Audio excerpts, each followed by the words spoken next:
మంది అడిగిన క్వశ్చన్ ఏంటిది అంటే అమెరికాలో గవర్నమెంట్ జాబ్స్ ఎలా ఉంటుంది, గవర్నమెంట్ జాబ్ అప్లికేషన్ చేసుకుంటే ఇన్ కేస్ మనకు జాబ్ వస్తే మనకు H1B ఎలిజిబుల్ కాదా అని చెప్పేసి అడిగినారు. సో జాబ్స్ అనేది 2 టైప్స్ ఉంటుంది, ఒకటి state government jobs and federal government jobs. దీనికి వచ్చేసి కేవలం మన క్వాలిఫికేషన్స్, మెరిట్స్, డిగ్రీ మీదనే, మన స్కిల్స్ మీదనే డిపెండ్ అయ్యి ఈ జాబ్స్ అయితే ఉంటుంది.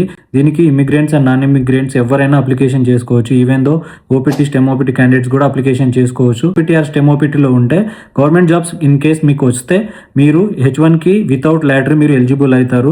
అండ్ దీనివల్ల మీరు 3 days లో మీరు ఎప్పుడైనా H1 కి అప్లికేషన్ చేసుకోవచ్చు. Federal government jobs national security issues సంబంధించిన జాబ్స్ ఉంటాయి కాబట్టి మనకు సెక్యూరిటీ క్లియరెన్స్ అయితే చేయాల్సి ఉంటుంది. సో ఫెడరల్ గవర్నమెంట్ అయినా స్టేట్ గవర్నమెంట్ అయినా వాళ్ళ పోర్టల్లో మనకు అంటే జాబ్ సంబంధించిన అప్లికేషన్స్ ఉంటుంది. ఈ అప్లికేషన్ చేసుకోవడం వల్ల మనకు ఇంటర్వ్యూ ప్రాసెస్ అయితే ఉంటుంది.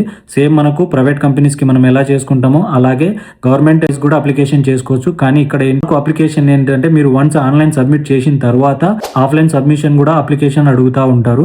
సో ఇలాంటి మంచి ఇన్ఫర్మేషన్ కోసం నా ఛానల్ని ఫాలో చేయండి.